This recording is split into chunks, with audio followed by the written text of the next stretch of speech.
Thanks for coming to my talk. I appreciate it. So my name is Tom Kincaid. I'll tell you a little bit about myself so that you can get a little bit of the context of where I'm coming at this from. And then maybe, given there's just a couple of us, if maybe I could hear a little bit about what you guys do and what you might be interested in as we go through this tutorial I built on PL Java. So I currently run professional services for Enterprise DB. Before that, I've been at Sun for about, over the course of, I was there for about 11 years, worked very much on the Java platform and did a lot of database consulting on sort of in the evening. And then prior to that, I was at an object database company. So this is an area I've always been very passionate about Java and about Postgres. And in the past year, I've really become very passionate about Postgres. So this is part of this mission to kind of bring the two together, and I'll talk a little bit about that and some of the dynamics that I see and some of the values. So maybe if you guys wouldn't mind, just tell me your names, and then you've told me once, but now that we're recording, so that the rest of the world can know who you are and a little bit about what you do, and some of the things you might be interested in hearing about and sort of your general interest in this topic. So we'll start with My name is Kanan, and I work for a financial trading company here in Chicago. Okay. Before that, I used to work for a hedge fund where we used to use a lot more of the database stuff. But the company where I'm at, as one of those high-frequency trading companies. Yep. So we don't use databases for our day-to-day trading, but the databases are used a lot for analytics and the positions and slicing and dicing, kind of functionality. Mm-hmm. So what I'm interested in is getting some of that logic in closer to the data rather than having an application kind of thing. So is the logic right now is in Java? Is that right? Or is it? It's in a variety of languages, so it's C++, Perl, Python, Mm-hmm. Very little Java actually. Okay.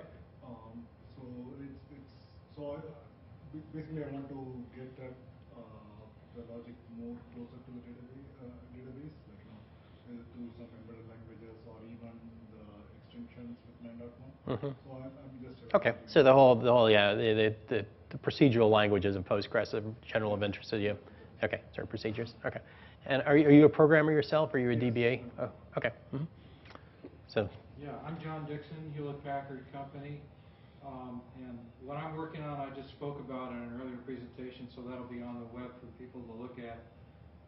Insight Remote Support Software. It's predominantly a Java application. It's about 1 million lines of Java. Oh, wow.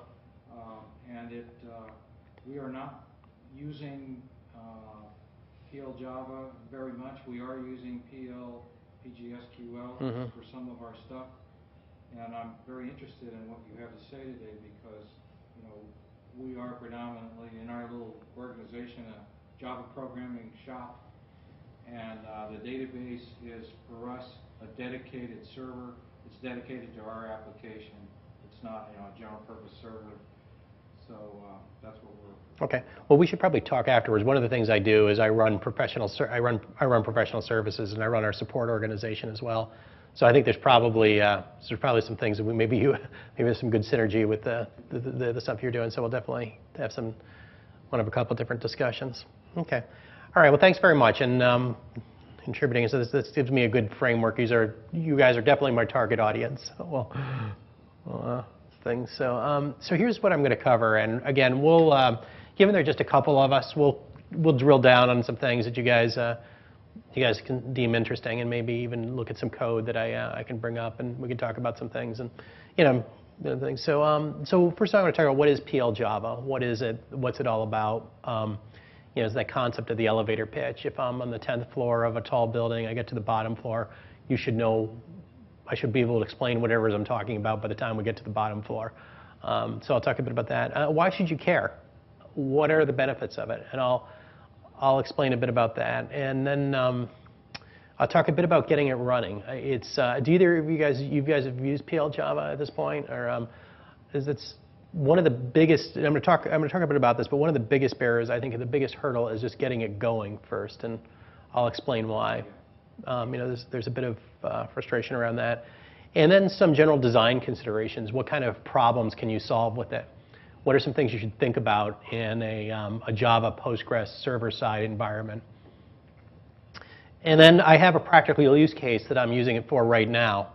And I'll explain, I'd like to share a little bit about what I'm doing there with that. And we can talk a bit about it. Maybe as a couple of techies just out late in the day, talk about some of the things they're working on, and we'll see. And then some of the pitfalls, things that you just have to be careful of. And then I'll kind of cover it during the things. Okay. So PL Java, it's a free add-on. It's a part of the PG Foundry. You can go get it and download it and install it. It allows you to develop stored procedures and triggers and functions that are on the PostgreSQL backend.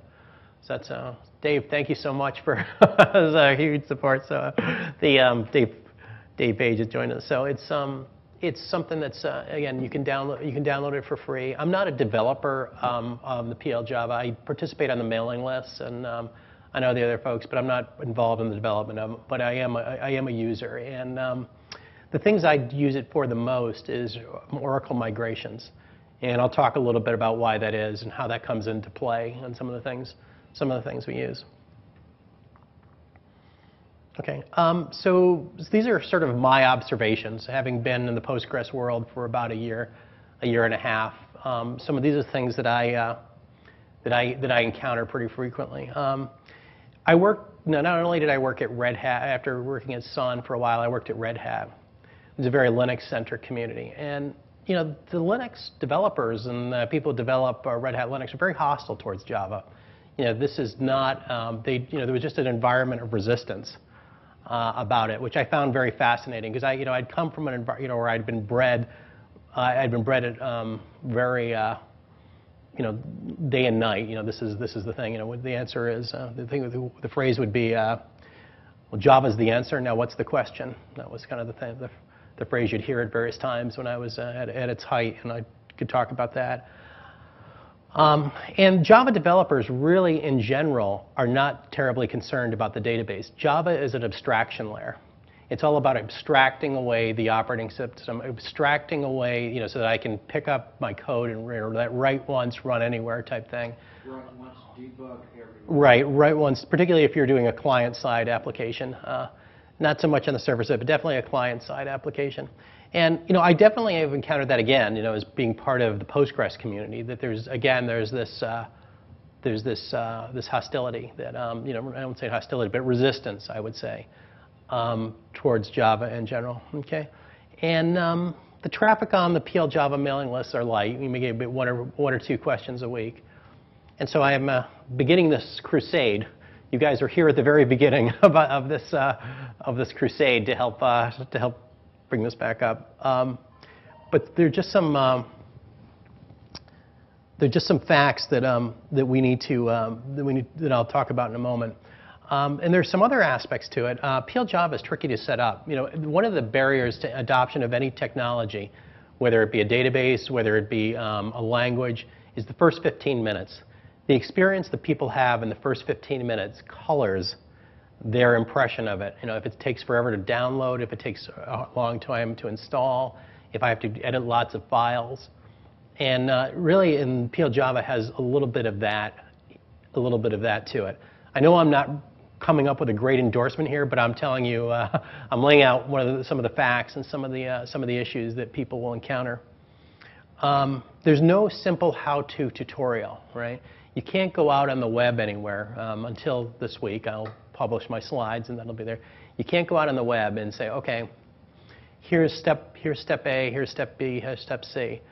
There's a book written by Corey Douglas that was written about 5 years ago that has the best explanation of how to do it and what it's useful for that I've ever seen, but it's with Postgres 7.4.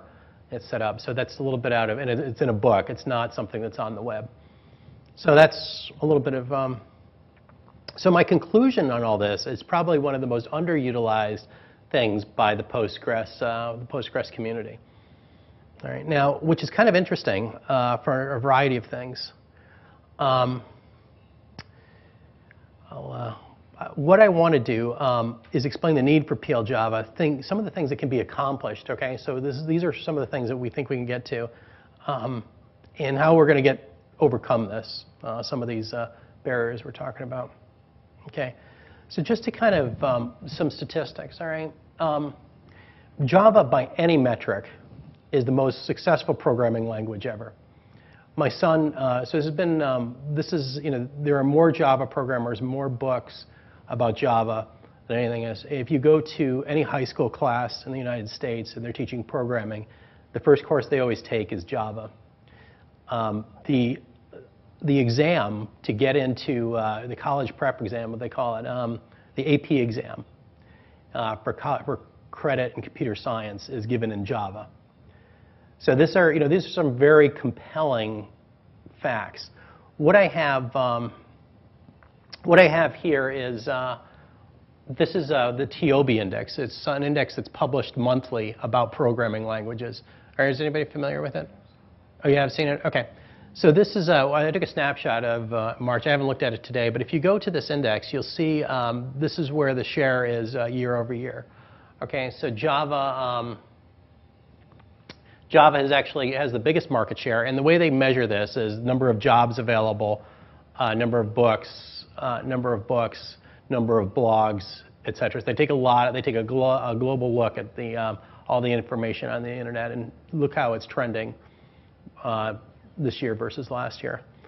One thing I haven't done in the last 6 months, I suspect that you'll notice that I took off number 7. I forgot what it was, but one thing I did want to show you, just as a side note, is the growth of Objective-C, which really is very relevant to I think the iPhone. And I suspect that if I were to go to TOB index now, it might even be bigger. I think it won programming language of the wheel, but still just a fraction of Java. So. Okay, so that's a fact. Now, the other thing I think is likely to happen that's also very interesting with the advent of Oracle taking over MySQL, I think, and just how feature-rich Postgres is and how far it's come in its usability over the past year, I think it's likely to be the most popular database in the next 10 years. So I feel this disconnect where you have this, and I see many. I work in consulting. I go to a lot of different companies, and they're running Java and Postgres together, very, very commonly, and yet this concept of PL Java is never discussed. All right. So here's a very common deployment that I see, and I see you're nodding your head. This is something you encounter from time to time or are familiar with. But there's this concept where there's a load balancer, where there's lots and lots of web traffic being spread across a variety of app servers. Okay, and Tomcat is just a. Did everyone know? Do you guys know what Apache Tomcat is? Okay, it's a very common app server. This is something. If I get into this configuration 2-3 times a week, talking with Postgres users, we have a bunch of Tomcat servers, and we get into things like do I, just as an aside, we get into things. Do I put my connection pooler here? Do I put it here? Do I use JDBC connection pooling? And it's kind of interesting because you'll very rarely find somebody that has intimate knowledge of both the Java programming language and Postgres. It's rare. I mean, somebody who can really take advantage of both things, which is kind of interesting because they can work very well together, and they are being used together. But there's a very fine dividing line. There's the what do we say? Oh, okay, no, you say something. Yeah, nodding. Vehemently agreeing. Yeah, so it's making some sense. Yeah. Okay. Okay, so what PL Java, so I'm going to give you some of the motivations here, okay? So things that can be, what PL Java enables is that you can have Java code here at the app server level. And then over time, you say, okay, there's issues with the network traffic, it's taking a lot of time, so I need to really pull all over those 2,000 rows and then compute the average of the balance. Wouldn't it make sense just to put that in the server? Because I'm suffering a performance dip. And so PL Java enables for that transparency to things to go back and forth to move a section of some business logic from the app server over to the database. And then in a different configuration, a different network configuration, just pick it up and put it back at these two tiers. Okay, does that make sense? All right. And that's that happens to that's true of stored procedures in general. You want to stop the network traffic, But the fact that you could do this dynamically in a configuration, saying, you know what, this isn't working for us, we're just going to pick it up and put it over in the database server. And later, as it turns out, you know what, we really wanted it back to be able to easily pick it up and put it back at the Tomcat level. And so that's just that kind of, that's one of the few programming languages that really enables that sort of thing. Okay. The other thing that happens, the Java platform has an open source API for everything. All right. There's a car API. There's a API for transaction processing. There's an API for accessing ERP systems. Anything that, when you're migrating something to Postgres, and Postgres comes up short in some particular aspect of it, or it doesn't have the full feature set, Java almost certainly has it. I'm doing a migration right now where somebody has a database that's using a lot of XML manipulation. Postgres has some very limited XML manipulation and file creation. PL Java allows me to extend that. I can use all the XML manipulation of Java right within Postgres and complete the Postgres platform, if you will. And then I have, so just about any issue that when I'm migrating something over to Oracle, I run into a limitation and get some things set. And the other great thing about it is there's an open source implementation of just about everything in Java. Generating Excel spreadsheets, that's another thing. There's a JXL API, XML manipulation. Just think of it, it's out there. Word processing, it's all out there, written in Java. Because it's become such a popular programming language, the open source community has developed just about everything you can use. And again, these are all candidates for things you could put together in the database. Java. Okay. Okay, that's pretty much. So I am going to put one little shameless plug here, since it's a small audience and everything. We do have a lot of, we have a Postgres compatibility features for Oracle and Postgres Plus Advanced Server from Enterprise DB. And it covers maybe 90% of everything Oracle has, and then what little you don't have, you can make up with Java. Okay. So there are other. So this is kind of what I was talking about before, but I just wanted to say some other things that you can do, just to give you more ideas about things you can do with Java that you might want to put in the database. One thing that I've seen people do is Java is a multi-threaded programming language, and Postgres is a very single-threaded model. There are times when there is tasks that you may want to spin multiple threads off in a back end and have Postgres accomplish some task for you. That's something. The other thing is Java will allow you to access the file system. PGSQL will not. It's a trusted language. It will allow you to access the network. There are a variety of things that it can do. Now, you can obviously change PGSQL. There are probably variants out there, but by design, it's not meant to be that way. Okay, so now I've kind of given some motivation. So here's the hurdle. This is where people typically get stuck, is just getting Hello World done. So the next section I'm going to do is just kind of take you through Hello World and what it takes to get your thing done. And I'm going to have a write-up on this over the next week or two about step by step how to do this, and I'll refer to this. It'll be on the blog. Okay. So first thing you need to do is install the PL Java call handler into the Postgres cluster. All right, and we'll talk about that. Then you need to configure the postmaster so it can find the components. Okay, so there's this concept that you're going to have to move shared libraries around so that it can see them. So there's a native component and a Java component to PL Java. Then you need to install the language, the functions, the types, and the database, and they're going to live under the schema SQLJ. All right, and then finally you need to have some static class methods that will access your Java objects. You enter PL Java, it's through you'll see in a moment, but it's entered from a PGSQL method, or I'm sorry, function, is mapped to a Java static method. And I'll show you how that works in a moment. We'll get a very specific example with Hello World about how that goes. So getting started, you've got to install the Postgres server. Okay, you can get it from us, one-click installers. All right, you've got to get the latest version of Java Standard Edition. The place I recommend is OpenJDK, java.net. And you get that. They have builds coming out. And then you got to get PL Java. The latest version is 1.4.2. OK, so the first thing is you need to install libpl Java. So, Dave? So the latest versions of PL Java now support Java 5 and above? The way it works is it's compiled with 1.4, Java 1.4. It's built with 1.4, but the way Java works is anything compiled, the latest version of Java will always support the class definition files of the previous versions. So what you'll encounter is you can't build the Java sources with Java 6 or Java 7 or Java 5. But the Java code that's compiled, so PL Java procedures compiled with Java 5 or Java 6 will run in that JVM.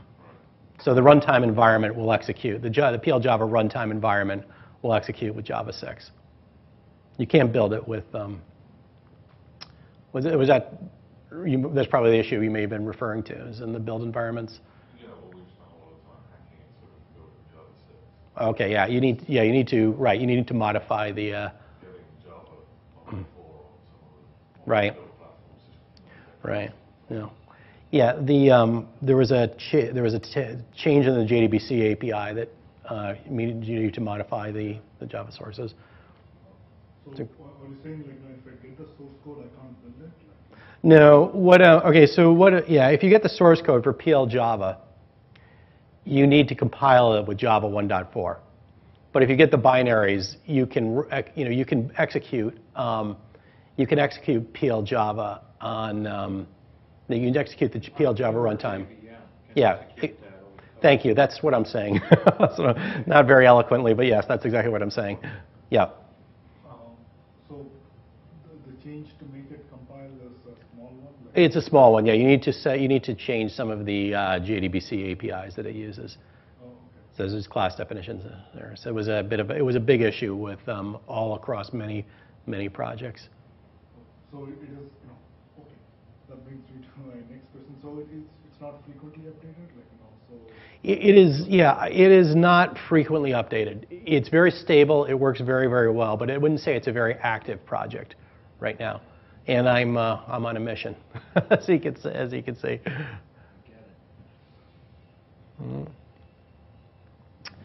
So, well, let me say something. It's not, it doesn't seem to. It seems to be very stable. Works very well, and I know lots of people using it in production efforts. I could probably name 10 right off the bat. But yeah, it doesn't seem to be actively moving forward. And we'll talk a bit about. Okay, so here are the things you need to do. You need to make the shared library. This is for Linux. Obviously, for Windows or Mac, it's going to be a little bit different. The commands are going to look a little bit different. But you install the shared library, and then you install the jar so it's available in the shared library. And what you need to do is there's something called libjvm. So the way it works is the Java virtual machine is a shared library that gets loaded into a back-end process, to a Postgres back-end process. It actually runs on the same address space as the Postgres backend as a single process. It's not doing any sort of IPC communication or network traffic on a separate process. It's actually executing in the same JVM. Okay. So this is this can be a problem sometimes. If you get an invalid class file format, this is what's happened is you've compiled code with a more recent JVM, and your libjvm is an older JVM. All right. So your libjvm is, say, it's 1.4, and you've compiled your code with 1.6. Okay. So all you really need to do is just to address that is make sure you have this linked for the latest, greatest version of libjvm. Okay. Okay, next thing you need to do is set up the Postgres conf file to recognize PL Java. And I've used this is with Postgres plus Advanced Server, which is a little bit different. But I need to set two things. I need to set the custom variables PL Java, and then I need to set the class path. All right.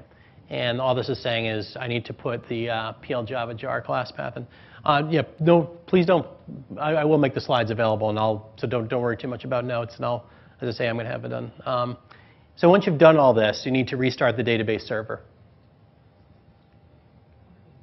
What's the custom variable classes? What does it mean? That's just saying that this is the class path for PL Java.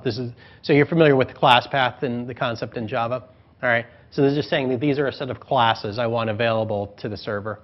Oh, okay. Okay. This is in the conf.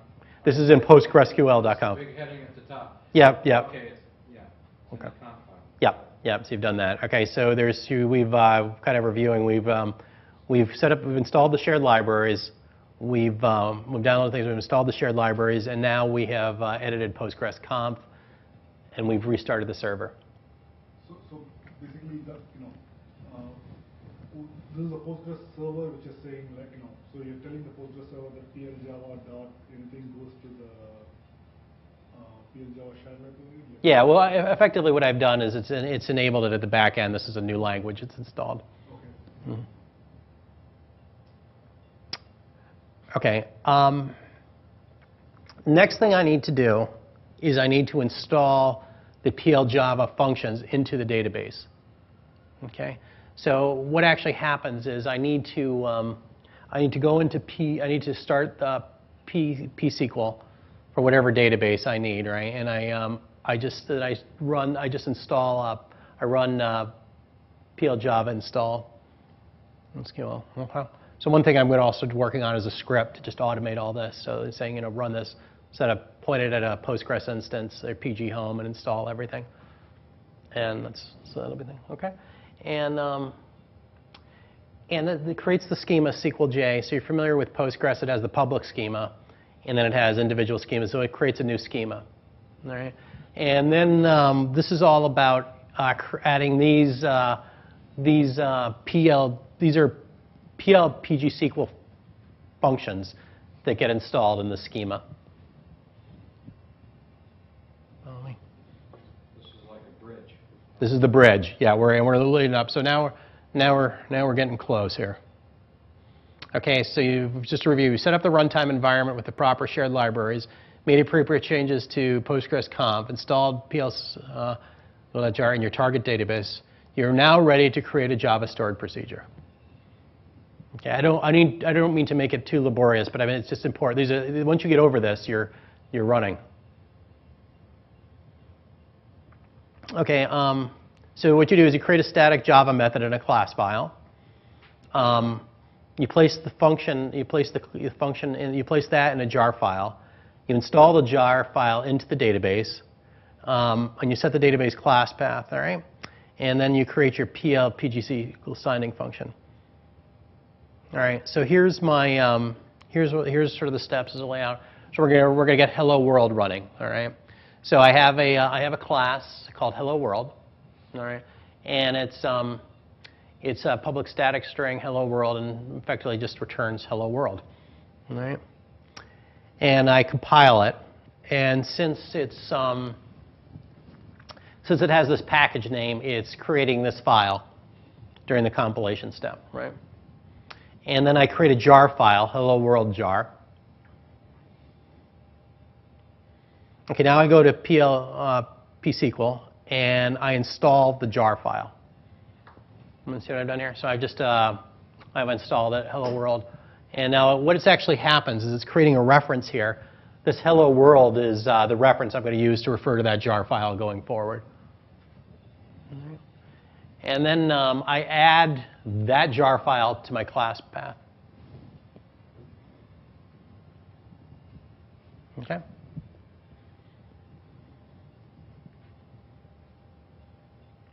Now I enter from my PLSQL. I create a function that I'm mapping that I'm going to do. So I'm going to create a PL PGSQL function that's going to map to my Java function.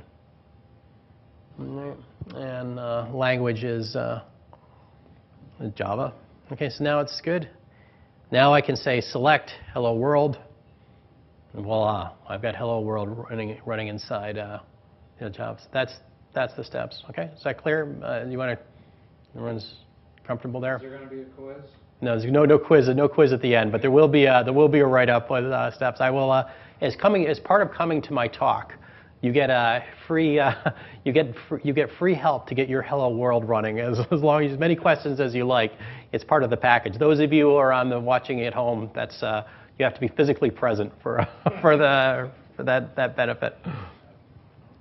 Parsing and parameters? Yeah, I'll get there. Okay, so just kind of looking at this, it's kind of a little bit hard to see, but this is what I was talking about. There's a single virtual machine instance for every backend, all right? And it's running in the same address space. So there are global variables. As you may think, there's the concept of global static variables. They don't exist. The variables here will be different. That's something to think about at times. It's usually not a problem because you usually don't need them across multiple transactions. But that's just something to think about, okay? The next thing is, okay, so types are mapped. Types are mapped. Here's the Postgres type or the PGSQL type, however you prefer, and the corresponding Java type. All right, and this is where I get into the parameter passing aspect. You have, so that's pretty self-explanatory. So. Just a footnote to history on that previous slide. This one? No. There you go. No. I've noticed that there are some difficulties with Java SQL date and time with truncation. And so in my application, I'm in the habit of using timestamp rather than date or time to preserve information across storage and retrieval. It's an artifact of the Java side of things. Oh right, yeah, I do recall this. Right, yeah, it's deprecated, right? I forgot what class it is. It's well, the deep philosophy was dates are dates and times are times. And yeah. The twain shall meet. Yes. So if you have a date and time object, you need a timestamp. Yep. Anyway. Yes. No, very relevant. I had a lot of pain, so when I saw it, it reminded me. Yeah, fair share. That's part of the package. Yeah. Okay. All right. So I could, what the best thing I can tell you is to really, I could go through a number of examples, but there's some goodies really right within the PL Java source code.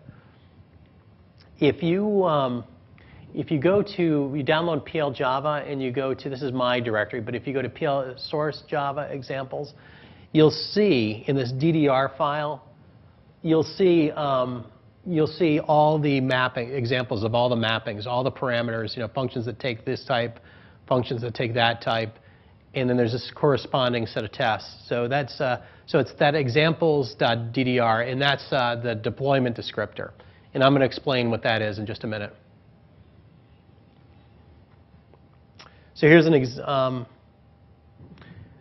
so this is you can I'll give you an example of this here. Okay, so here's just some of the things you could look at. All right, this is a function to count nulls.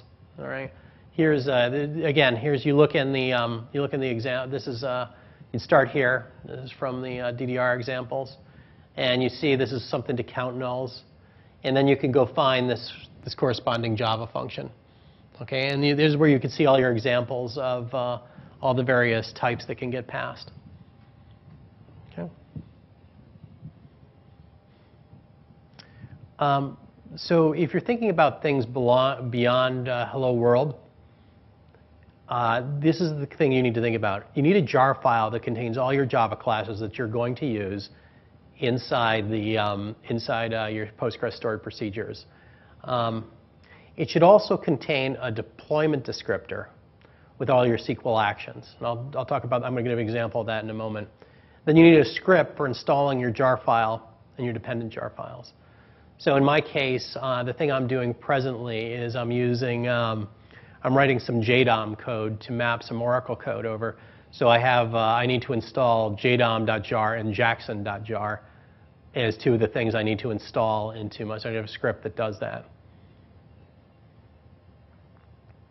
So this is what I've created a simple SQL actions file.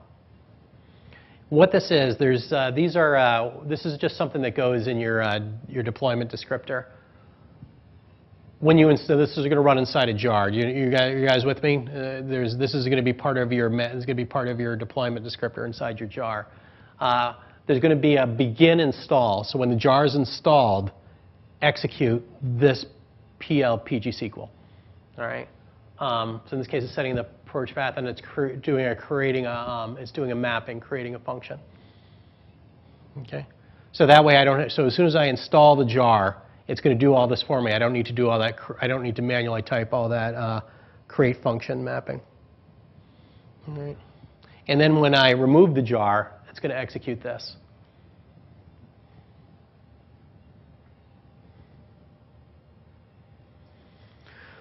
So just how this works is you put the deployment descriptor in the manifest file, and this is effectively how it works. Is I created this is my manifest.txt, and in there I have my banking DDR, which is the file I just showed you on my previous screen.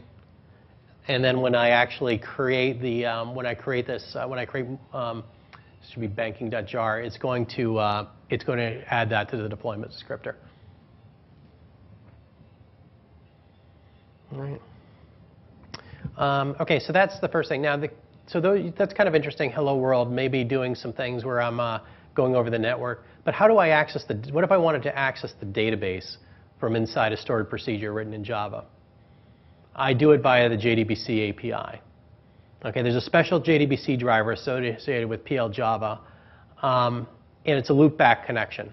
It doesn't go out over the network. It goes directly back to the database. All right, and this is the nice thing it allows to do. Does it use a connection slot? It's a good question. I'm pretty certain it runs inside. I think it runs inside the same back end. Well, right. So does it actually count as another Postgres client connecting to the database? Is that what you mean? Yeah. Well, I mean, if it's doing a loop back into a different back end, then you're going to have. Yeah, then you have a little bit of an issue there. That's an excellent question. I don't know the answer to that. I think, but I will. I will take that. I hopefully. I think it must be. Hopefully it's using the same. Hopefully it is. Hopefully it is. Yeah. You couldn't access what was going on in your own transaction. Right. Yeah. I think it would have to be. Okay.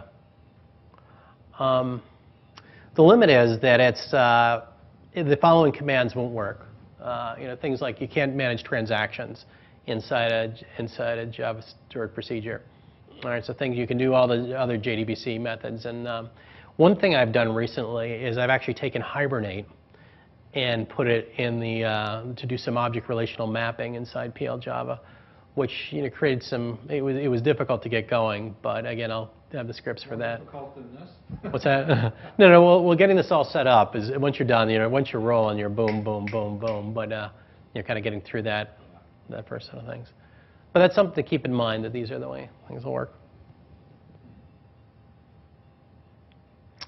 So this is what it would look like. One thing you need to do is you just set that JDBC driver to that particular string, and then you're all set. All right.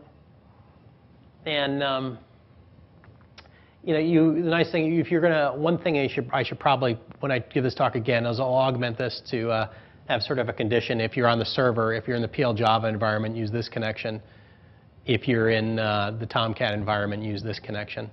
So we'd use a slightly different connection depending on which environment it's executing in. Okay. But right now, it's just hard-coded to the PL Java environment.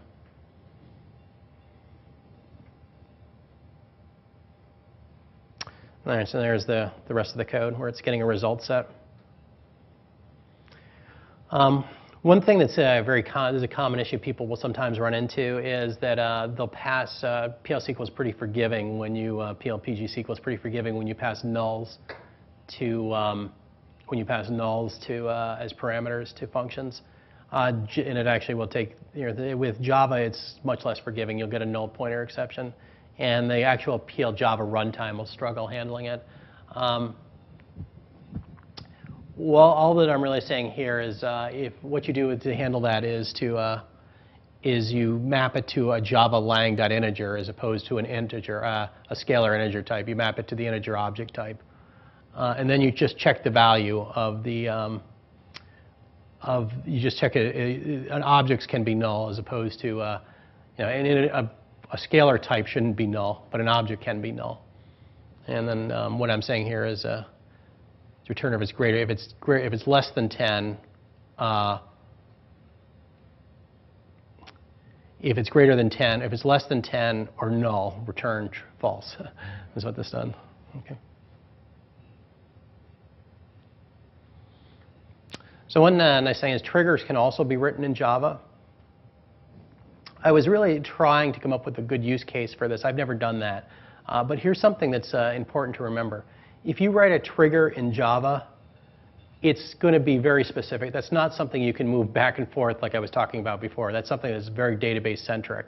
And that's code that's going to only execute on the database, right? That's not something that can execute on Tomcat or in an app server.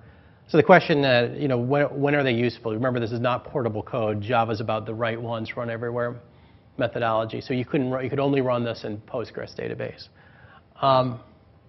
Here's some examples I came up with. You may want to you may want to use Java to update a system timestamp somewhere else, like on the file system or on the operating system. You may want to send an email. Use Java to send an email when a row is updated. You may want to create an XML document to send something over business to business when a row is updated. So there may be specific things you want to do. If you're just doing some basic calculations or manipulations, that should be done in PL PGSQL. Okay.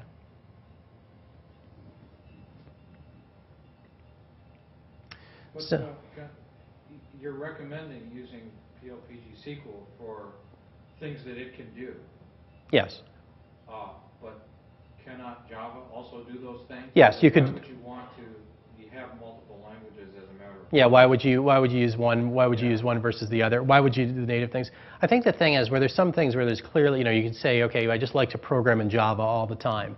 So I'm going to do all that. There's a programmer who do that. My programmers know Java and that sort of thing. One thing is there's definitely a performance penalty, but for this quote-unquote thunking across the language boundary like that I've seen. The other thing that's is there's a lot more. When it comes to manipulating database types, PL/PG SQL is much richer. The concept of having a row that has a remote steps you can do all those things in Java. But PL/PG SQL is really meant for manipulating data. That's my data. I would also suggest wherever possible use PL SQL as Postgres can inline the code. But even more Oh, okay, right. Yeah. throw it out to a separate language. Right. Mm-hmm. Yeah. So, word to the wise is to use Java for the extraordinary things that it can do that are beyond the capabilities of PL/PG SQL. Yeah, that would be my thing. The other that's one aspect, to use it for the extraordinary things it could do. The other thing is if you see that you may want to move at some point back the technology, the functionality back to the business tier or the middle tier, because PL/PG SQL is always going to run on the database, right? There may be certain use cases where you like the idea that it may run on the web tier, for instance, and then other circumstances it may run on the database tier. And Java enables that. And then the other thing is the other third case I gave is you may get handed a bunch of code that's written in Java that runs on Oracle. And that it'd just be easy to, and you're doing a migration to Postgres plus Advanced Server or Postgres. This PL Java would enable, as opposed to having to rewrite it all in PL/PG SQL.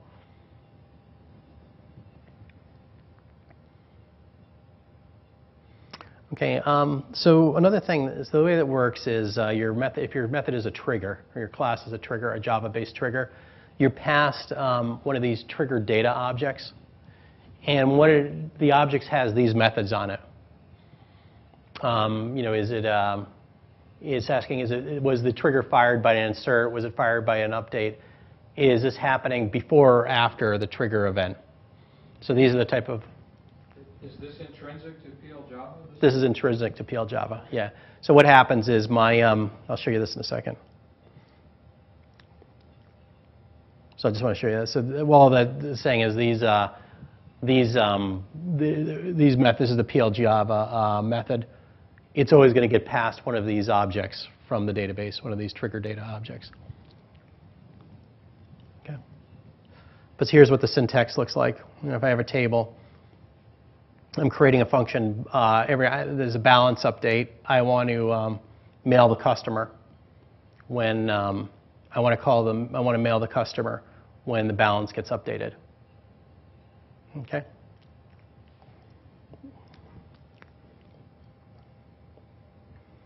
All right, and effectively that's what it's doing here. It's getting one of these trigger datas, and what this method here does is it says it actually gets the row as a Java SQL result set.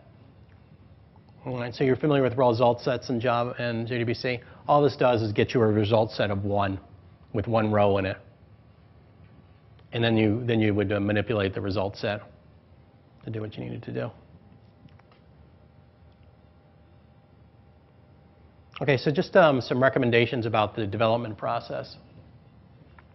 Develop your Java classes in your IDE. Develop and test completely independent of the database.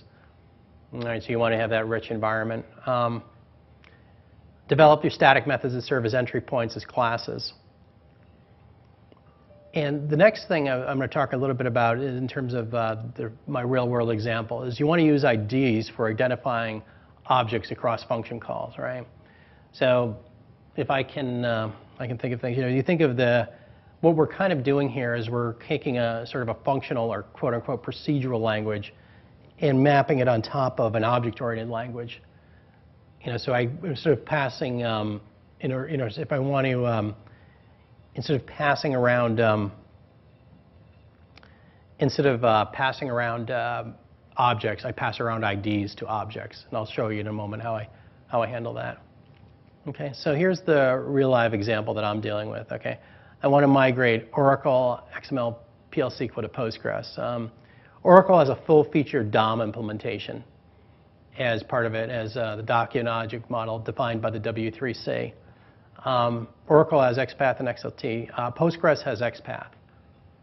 It would have been possible to do this port just using the Postgres XPath API, but it would have been very, very difficult. It would have taken it would have had to written a lot of code. And there would have been some tricky things I would have had to do anyway to access the file system. But as you'll find in many things, Oracle's API is actually based on an open source project called JDOM. So you actually look at their API and you look at the API for JDOM, and it's a one-to-one mapping. So PL Java allows me to install JDOM into the Postgres backend, and now I have a nice way to map. The Oracle functionality into Postgres. Okay, so here's effectively what I did. I installed PL Java in the approach I did, and I installed the JDOM jar and the Jackson jar. Okay, and then this is one step I don't have here is my XML helpers. That's my Java source code, is I would install that. And then I set the class path, okay, to look at these. This is my class path, okay, to find the jars, and there's the class path. All right. This is sort of the architecture of how this is going to work. I'm going to have the Postgres stored procedure wrappers that are in turn going to call my XML helper objects. And I'm going to store the objects, things like the JDOM objects, I'm going to store them in array lists, static array lists, so that subsequent functions can refer to them. You guys are nodding. I'll try to make it clear in a moment. But effectively, I'm using the JDOM API to actually access and manipulate the document. Okay, so this is what I'm referring to. Is these are my array lists of documents that I'm going to crawl, and then what's going to happen is that when I open a document, this is a PL Java method. When I open a document, I'm going to return an integer ID back to PL SQL, and then it's also going to put the object in the document array list.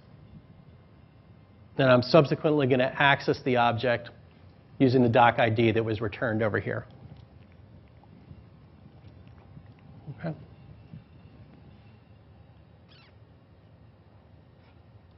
So here's what this code will look like. All right.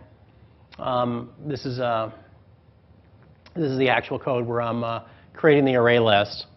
I add the document to the list, and then I return the position in the array list back to SQL. Okay. Now, I'm going to be finishing this up in the next couple of days. I'm going to make it available to everybody so that they can have this XML. They can do similar things with Oracle and XML. And there's a spec that's coming out, so it'll be part of my blog that I'll put together as a part of this exercise. Okay. Can you map objects in, like if I do a table kind of thing, do those kinds of things?